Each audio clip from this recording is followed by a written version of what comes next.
Welcome to Celestial Insights, a weekly podcast that brings the stars down to earth. I'm your host, astrologer, coach, and intuitive Celeste Brooks.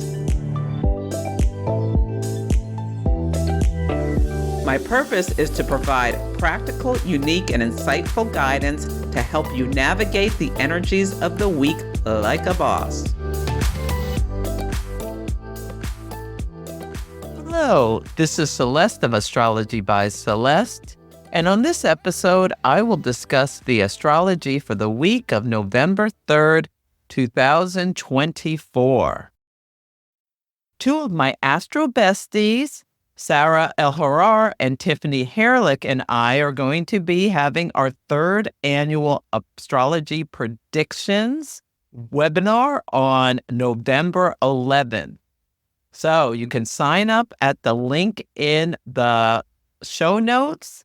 And if you can't make it live, you'll get the recording. But we do this every year to help you prepare for the upcoming year and what will be the energetic shifts, as well as our predictions of what some of the big stories will be. Also, if you're interested in politics, Dabney Lawless, who is an incredible astrologer, and I went on Susan Lynn's program on YouTube.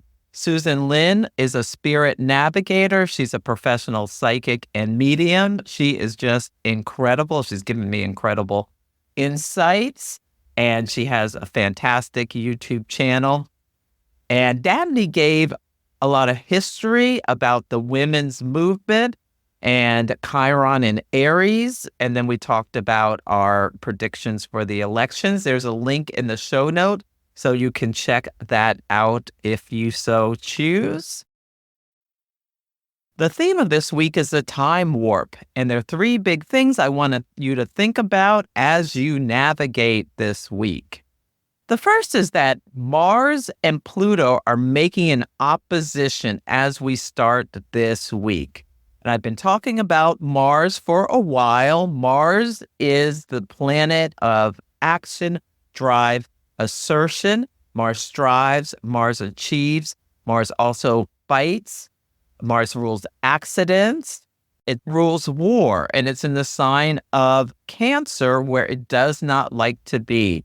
It is in the sign of its fall, because Mars, which wants to have sustained action for success, when it's in Cancer, it's answering into the moon, because the moon rules Cancer, and the moon changes signs every 2.5 days. So there's this changing energy. And Mars is opposite Pluto, and Pluto is the higher octave of Mars. And so Pluto is this very deep, intense energy that can be transformative. Pluto evolves things. It also rules power dynamics. It is that shadow energy of using power to dominate, push people down, shame them, humiliate them.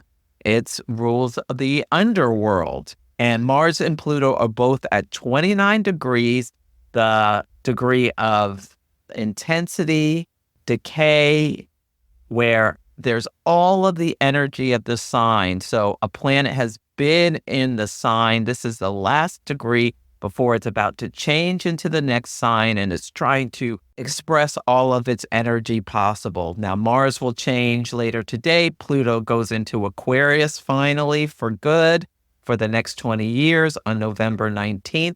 But this is an intense battle of energies, and we're seeing this. It makes total sense that this is perfecting now, because the United States is going to have an election, and the two candidates couldn't be farther apart from each other in their approaches and everything about them. Yeah, so there is this oppositional energy. And Mars in Cancer can be about fighting to protect the homeland. And you can think about these energies in our daily lives. Like Mars in Cancer is someone who wants to break into your home and steal your stuff. So you have a home security system to prevent that. or you lock your doors. That is how you protect yourself when you're thinking of Mars in Cancer. And then Pluto in Capricorn is that like deep-seated feel that the guy who breaks into your home is not just going to steal your stuff. They're going to take you, trigger warning, and like hold you captive or something, where you lose all your ability to take action because you're being dominated. And a big story about this election season has been about illegal immigration and the impact it's having on the United States. And both candidates have different plans about how they're going to tackle illegal immigration. Kamala Harris has said she's going to support the border security bill. And Donald Trump had a party on last Sunday as Venus in the sky was squaring Saturn in the sky. And Mars, which was competition, was in a trine with Neptune, which brings clarity that he wants to bring back the Alien Enemies Act of 1798. That's very Mars in Cancer. And we're going to sever and separate Mars people from our country, Cancer, and using the force of the state. Pluto in Capricorn. So that's why I call this the time warp, because the Aliens Enemies Act, I would recommend people look it up. It's not just about getting rid of people who are in the country illegally. With this legislation, what could happen is people who are citizens who were born in a different country could be expelled from the United States based on whatever. So anyway, that's why it's called the time warp. And at some point, I get these downloads and I wrote down, I'm just going to tell it to you straight. I wrote down, we are going back. The question is, are we going back to 2020 or 1950? Well, now it's 2020 or 1798. So we'll see what happens. If Kamala wins, I foresee uprising of violence similar to what we saw January 6th, or at least plans being made. They may be thwarted by the authorities. They may be found out. But we're already having in the United States and parts of the Pacific Northwest, there have been people putting fire bombs in voting mailboxes in Democratic areas. There's also a lot of upheaval in different parts of the world where there are elections going on that, I'm sorry, I just didn't have time to do the proper research to be able to talk about them. But this is an intense time around elections that was promised by the Jupiter-Uranus conjunction that happened on April 20th, where Uranus rules elections and reversals, and Jupiter makes everything bigger. This has been a year where there's more elections than ever, and there's been more people in power being cast out. I think it was Japan had a different party take over recently. Biden got forced out. There are all of these things about reversals around elections where people, Pluto and Aquarius, have been rejecting the status quo. So we'll continue to see that. But this Mars opposite Pluto is very, very, very intense. So whatever you can do to calm your nervous system, I think it is going to be to your benefit, whether you have to turn off the news, meditate, go for a walk. I think we're in for a long haul. So the more you can do to relax now, the better. Other things, how this may show up, this Mars opposite Pluto energy, this is some taboo stuff. Pluto rules taboo stuff. Cancer is the sign of the family. It could be just kissing cousins. You're not supposed to be kissing your cousin from the same family tree or getting into a relationship with them. Also, abuse of family members. So you may be hearing about, or maybe seeing in the collective, or you're hearing about in your own life, parents abusing children, both physically or sexually. Mars rules violence as well as sex and sexual violence. This could be some people, things coming to their attention that are just horrific, like your sister or your brother is sleeping with your spouse, that kind of stuff. That's for Jerry Springer's old show. Now, this could also be like a CEO, the powerful person at your company, telling you something about a crisis and decay within the company. And Mars and Cancer, they always talk about how the company is a family, but they're going to be layoffs, severing people from their jobs. That could be something that shows up. Literally, Cancer is a water sign, and Mars's problems.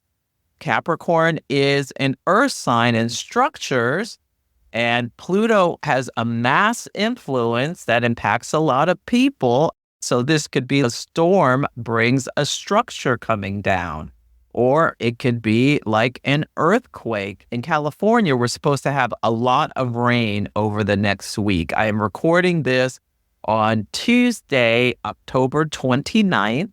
So I don't know what's happened since then, but we're supposed to have a lot of rain, and that could certainly be landslides. Land gets all wet from the water and starts sliding down a hill. So these are some of the things we're going to be seeing with this energy. It is intense, but on this day, Mars will, after this opposition, where there's this climax of this intense energy, but then Mars enters the sign of Leo. So moving from that water sign where it's soaking wet and just flailing around and attacking its own family and members of its own community or country. There was a so-called comic at the rally Trump held with Venus square Saturn, a party where a lot of nasty things were said, where he talked about Puerto Rico was a floating island of garbage. That's Mars in Cancer kind of talk, and Venus square Saturn, a nasty thing said at a party. But now Mars is moving out of that. That's letting all the water fall off and moving into the fire sign of Leo, which is we're off to the races. And I'm so glad this been before the election. Yes, I am. So Mars is now in Leo. And interestingly, both Kamala Harris and Donald Trump have Mars natally in Leo. And this can be an energy about someone who's a dynamic leader, who is self-confident and joyful on the high road. You can think about Black Panther from the movie we had a few years ago, Wakanda Forever, that like leading the charge to protect the pride. Yeah, Leo is associated with lions, and Mars enters Leo from November 3rd to January 6th. And when it's entering Leo, it's moving to trine the North Node in the sky, and it's moving to conjunct the North Node of the United States chart. Now, on the shadow side, Mars in Leo is loud, fiery, bombastic, ego-driven, attention-seeking, obnoxious, and willing to go to extremes. I think there's going to be a lot of intensity, fiery language. Mars in Leo it's a lot of talk, but sometimes doesn't have the plans in place to really make things happen, or can be a little sloppy. So I'm wondering on this day if some people are going to get caught by the authorities around plans to cause trouble with the election.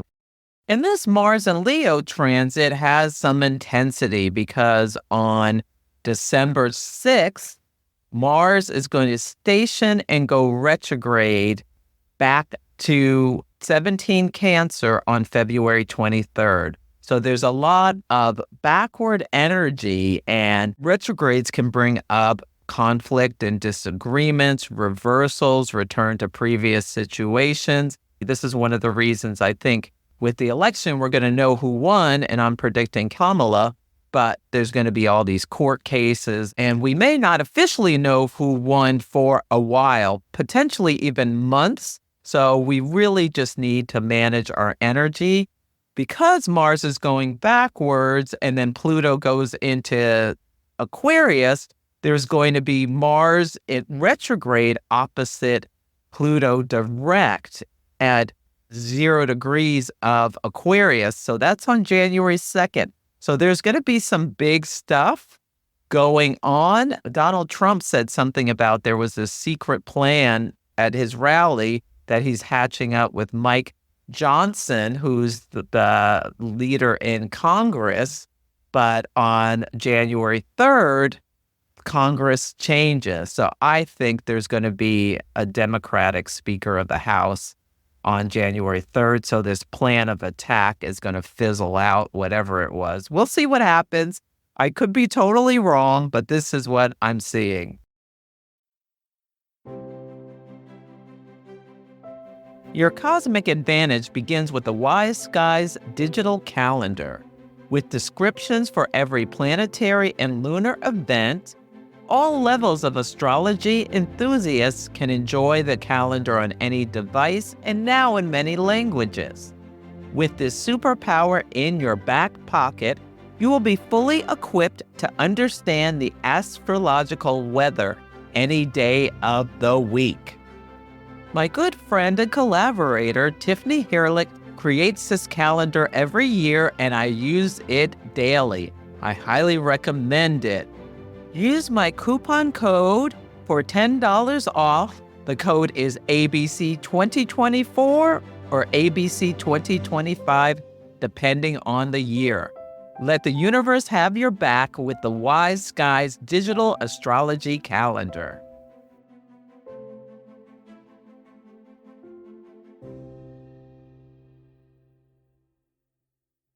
The next thing I want to make you aware of is that the moon is in Sagittarius, moves to Capricorn on election day, and Venus is in Sagittarius, and the moon and Venus are what's called out of bounds on election day. And out of bounds is when planets go past the declination of the sun.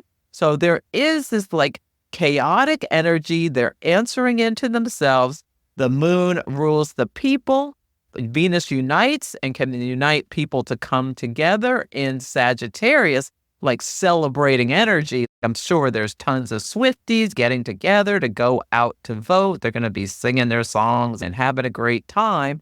But this could also be Venus and Sagittarius, people getting together to cause trouble or be reckless. Sagittarius can be reckless or just like shouting at someone or what have you, especially when the moon is in Sagittarius versus Capricorn. People can be more orderly in Capricorn, but it's out of bounds. So give your nervous system a break. Do whatever you can to stay calm. If you're out at the polls, I would just mind my own business. I would not get into anything with another person because there's this chaotic, intense energy going on. The last thing I want to make you aware of is that we're going to have a first quarter moon at 17 Aquarius on Friday night or Saturday, depending where you live. Aquarius is fixed air. It's a sign of friends, groups, organizations, the future. It is egalitarian. So Capricorn is hierarchical. Aquarius is egalitarian, where there's this energy and drive for people to be treated equally. And the United States has an Aquarius moon, even though we haven't always lived up to the promise of our natal moon. We all know that. It also rules groups like Congress or Parliament. So there may be decisions made about these organizations across the world, or they may be speaking about something. Air communicates, air connects. Maybe you'll be finding out on this day, or it will be called certain Congress races. Maybe we'll find out because voting day is on Tuesday. Maybe at this point we'll know whether the House is going to change hands from Republican to Democrat or not. We shall see. Remember, Venus and Mercury are both in Sagittarius and out of bounds, so we may be hearing a lot of bloviating and reckless commentary on TV, or there could just be a lot of energy for celebration and having fun parties on this night. that have nothing to do with anything related to elections or anything else. The first quarter moon is a time of action where people feel this internal pull to make decisions, take action. So notice what you're hearing people say. Notice what you're feeling like doing yourself. But be aware, both Scorpio and Aquarius, the sun is in Scorpio, the moon is in Aquarius, are fixed signs. So there can be this inner push to go to extremes in order to get what you want. And there can almost be a detachment, Aquarius, from the emotions and this internal push where people can do things that are really aggressive without thinking about the impact on others. So just be aware there's a lot of intensity. Maybe take a breath, a pause, view things from a higher perspective is what is encouraged by Aquarius energy. Think about what are the future implications for what you're about to do or say before you do it. Regarding the moon phase family, which are these 27-month cycles where there can be pivot points or events that happen that are about the same ongoing story over a longer period of time. They're great for intention setting. So the new moon of this cycle where the sun and moon were both in Aquarius at 20 degrees was on February 9th of this year. We're having on November 8th or 9th, depending where you live, the first quarter moon where the sun is in Scorpio, the moon is in Aquarius, both at 17 degrees. The full moon of this cycle, August 9th, 2025, the sun in Leo, the moon in Aquarius at 16 degrees. People who do something illegal around this time, this may be when they have their court cases. The last quarter moon will be where the sun is in Taurus, the moon is in Aquarius, both at 19 degrees on May 9th, 2026. So you can mark these dates in your calendar. You can look back to see what happened 9 months ago, see if there's some story that's happening now. It could be about a friend, a group, an organization, or wherever you have about 15 to 20 degrees of Aquarius in your natal chart. What house is that in? That could be the story that is ongoing. Now, the sun will be at 17 degrees of Scorpio, and that is the Six of Cups tarot card. And that's a card of nostalgia and childhood stuff. And the Sabian symbol for this degree is a quiet path through wood, brilliant in autumn coloring. So this could be finding peace in old memories, overcoming loss with a positive attitude. Maybe you want to go leaf peeping, it's called, where you go to like Vermont or something and look at the leaves that are changing colors, or wherever you live in the world, you can go look at some beautiful scenery out in nature, stroll down memory lane. The moon will be at 17 Aquarius, which is the Six of Swords, a card of transition where you're moving from one place to the other. But there's some like regrets about what you're leaving behind, but you're going to a better place. And this is a man being unmasked at a masquerade. So secret motives exposed, someone found out to be a fraud, answers that are not welcome, or facing hard truths about the self and the other. I think there's going to be so much intensity with the U.S. election. You're going to find out Sally or accounting or Bob in the warehouse has some real unpleasant things to say that, oh, you didn't know that they thought that way. Or it could be, maybe we'll find out the secret plan that was supposed to go on with Mike Johnson, and there's news about that. Or just, this is a download that I got that the election is not really going to be that close. It's going to be very clear that Kamala will win, and that some of the cases that are going to be brought to try to stop her are, to some people, going to feel really inappropriate or kind of frivolous. Like there was one guy in North Carolina, he's a Freedom Caucus member, which is a really right-wing part of our Congress, was talking about North Carolina should just give their electoral votes to Trump because regardless of what people vote, because of Hurricane Helene. So there's going to be all kinds of stuff there. Both sides are lawyered up to the gills.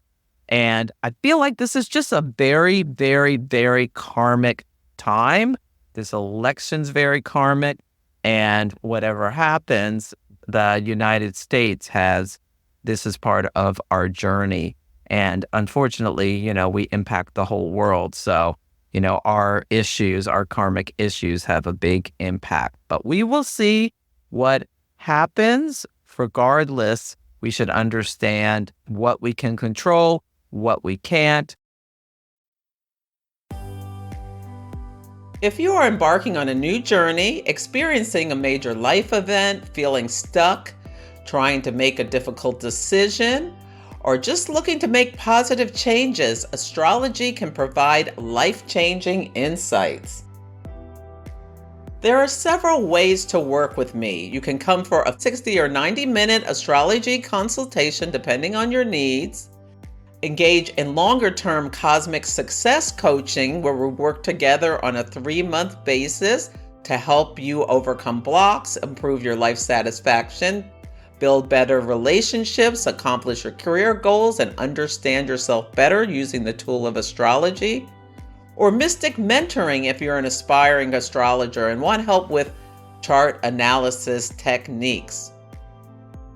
Go to astrologybyceleste.com to check out my offerings. If you have any questions, you can email me at celeste@astrologybyceleste.com. On Sunday, the word of the day is FIRENADO. We start the week with the moon in Sagittarius, a fire sign. This energy can be very jubilant and fun, but it's also reckless, like I've mentioned. There could be mindful. This weekend could have been bonkers. There could have been all sorts of stuff that happened, but I'm taping this early. Yeah. Juno, the asteroid of partnership, relationships like marriage or any kind of one-on-one partnership, moves from 29 Libra, a sign of relationships, to 0 Scorpio on this day at 1:34 a.m. So people could set fire to some of their relationships with, intense arguments. This is the day at Mars in Cancer is opposite Pluto in Capricorn at 29 degrees. So this is the culmination of this energy. And then it starts to fall away, but it's still in effect. Mars transits tend to come a couple of days early. So there could have been like huge fights between people in relationships where on Sunday they realize they burned it down, it's over, and we're saying goodbye, and maybe not even very nicely saying goodbye. So just be mindful. There's a lot of intensity. You may be hearing about relationships that have been dissolved, and, there may be some dark themes of betrayal. Like with Pluto, there can be 3 people involved. It's about affairs and things like that, or, some taboo stuff has maybe come up, like I've mentioned before. Venus in Sagittarius is opposite Jupiter in Gemini. So now relationship Sagittarius is a sign of non-commitment or freedom. So we're headed to the lawyer's office with Venus in Sagittarius opposite Jupiter, which rules legal affairs. Yeah, someone could be looking through Yelp or what have you to find a lawyer. These are both at 20 degrees. This could also be people partied too hard and now, they're asking their partner for an aspirin. Venus rules partnerships. Jupiter helps to heal. And Gemini is an air sign. So, can you bring me an aspirin? Could be something because I have a terrible headache from all that I indulged in.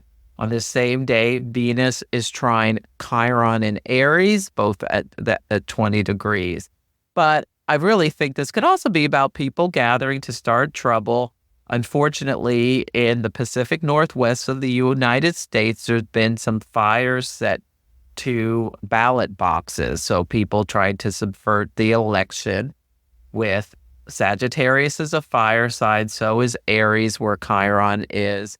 You can think about Jupiter in Gemini. Gemini rules the male, and Jupiter, this important male that's protected by legal things. You're not supposed to tampering with the male is a very serious crime in the United States. So there may be more things about there's just this imagery of fire with this election. Unfortunately, it's intense.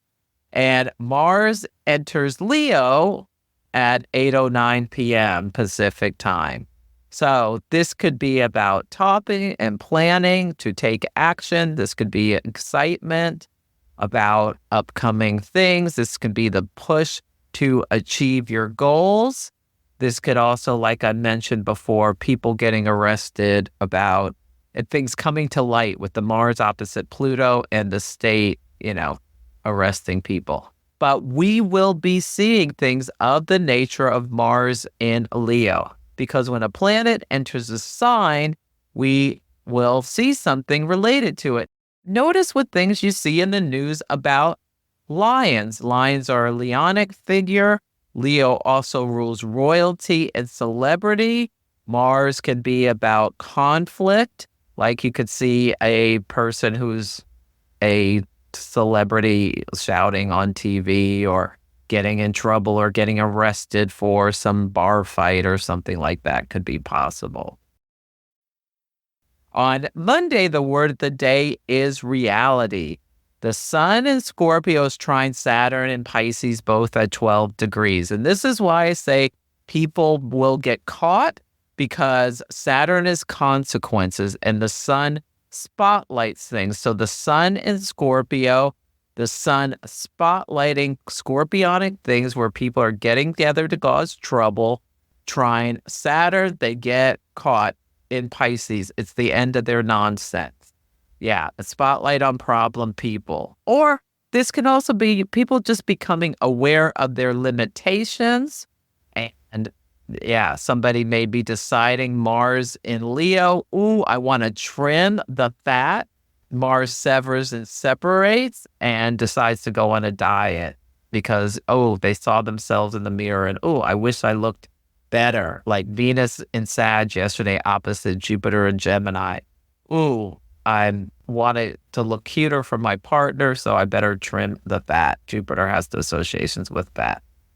On this day, Moon Venus will meet at 21 Sagittarius, so making this a goddess day. So this could be a lovely energy as well. On Tuesday, the word of the day is vote. It's election day in the United States. We're having a waxing crescent moon at 28 degrees of Sagittarius. And the United States is a Sagittarius rising. And it's sextile the natal moon of the United States that's at 27 degrees of Aquarius at 4:36 a.m. Pacific time. Waxing crescent moons are when you start to see some of the light. So, yeah, I think by the end of the day, we'll have a strong idea about who's going to win. If not by the following day, the moon will enter the sign of Capricorn at 7:17 a.m. And when the moon goes into Capricorn, a sign of governments, big business, and the elderly, it immediately starts to square the nodes, the North Node and the South Node that are very karmic. This is another reason I feel like this election is very karmic. The moon rules the people. In Capricorn, they're deciding who's going to be their leader, who's going to have control of the government. On Wednesday, the word of the day is suspense. Mercury in Sagittarius is trine the North Node in Aries, both at 5 degrees. I think we know who won the competition unofficially. Is their opponent going to concede? Probably not. If Kamala wins, probably will not be a succession speech. But there could also be a lot of suspense about other different races that are happening. On Thursday, the word of the day is ignition. I've got the song Born to Be Wild in my head, which is about getting your motor running, heading for the highway. There's Moon-Pluto conjunction at 2:37 p.m. This is intense energy where the people may be, or people around you may be, in power struggles. And then the moon enters Aquarius, which can bring some lightening to the mental processes at 2:57 p.m. This is a great time to take a step back and look at things from a higher view. Now, Venus in Sagittarius will be quincunx Uranus in Taurus. So both at 25 degrees. So this can be about going out to a party, but be mindful it can get a little wild or get a little out of control. So just be aware. Uranus is the planet of shocks and awe. It rules reversals. Uranus as a very seismic force. So quincunxes move us into new situations where we have to release and let go of things. So this can be about a relationship. Someone says to their partner, "Ooh, you are overindulging is too much." Sagittarius can overindulge. And if you don't stop drinking, smoking pot, whatever, then we need to end this relationship. So this could be ultimatums, and then that person who's Venus and Sag can just get their keys, get in their car, put their motor running, and leave the relationship. Yeah, but something could be ignited. On Friday, the word of the day is call out. The first quarter moon is at 17 Aquarius at 9:55 p.m. Pacific time. And I'm getting that in my head. I'm getting 100, 200, you know, when you go into the auction and they call out the things, those auctioneers are so incredible. They have such control on their diction and what they're saying. But yeah, this could be call out, call and response is what I'm getting from this. We'll see what happens if there's anything related to an auctioneer. Let me know, please. Or some really, really fast speaking. We'll see. On Saturday, the word of the day is extinguish. Venus in Sagittarius, a fire sign, is square Neptune in Pisces. So something is going to be coming clear for some people in relationship. Venus square Neptune can be rose-colored glasses where you don't want to see the reality that Mr. Lover, Mr. Lover is a cheat. Some people are going to be finding that out about them. Or maybe Mr. Lover or Miss Lover is, just really reckless with their spending. That could be Venus and Sag. Like someone gets the credit card bill and their partner has charged up a bunch of stuff that they weren't aware of. Like you're getting some clarity about finances, relationships, overindulgence, things like that. There can be a party that goes a little wild.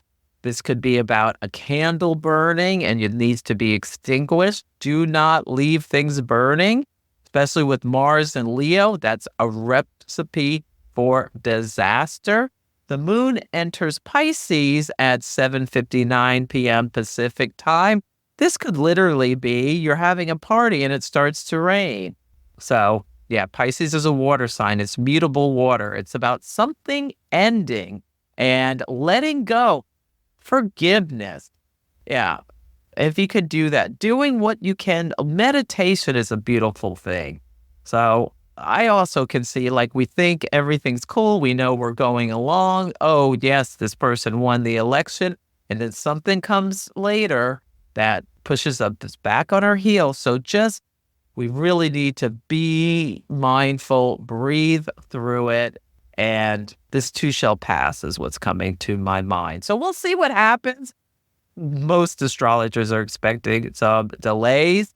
There are some who have differences of opinions on who is going to win. There are various methods that are used for prediction, whether some people are just looking at the transits where they're temporary. A better technique, in my opinion, is looking at the secondary progressions, where you're looking at like the bigger energies about what's going on with the people right now.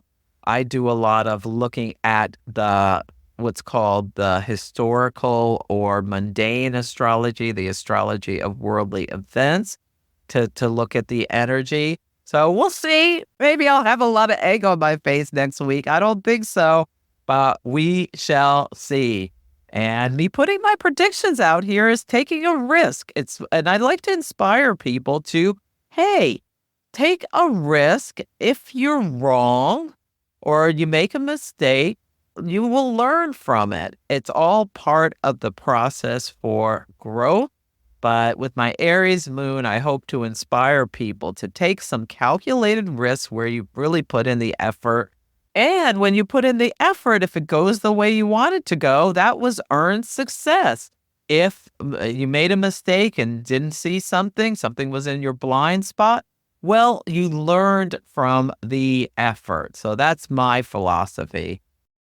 And that's it for this week's episode. Feel free to email me at celeste@astrologybyceleste.com with any astrology and action stories about how the week is playing out for you or anything you're seeing in the collective that you'd like me to know. Or it's a great time to book a reading for what is coming up for you in 2025. Take care, and I'll catch you next week. Thank you for listening to Celestial Insights. To learn more about my work, please visit my website, astrologybyceleste.com, where I offer personal readings, horary consultations, cosmic coaching, group events, and classes to help guide people to higher levels of fulfillment. You can also find me on Instagram, YouTube, TikTok, and Facebook at Astrology by Celeste. If you enjoyed Celestial Insights, please help others find the show. Follow, rate it 5 stars, or write a nice review. I would so appreciate it. I'm astrologer, coach, and intuitive Celeste Brooks, and I'll be back next week.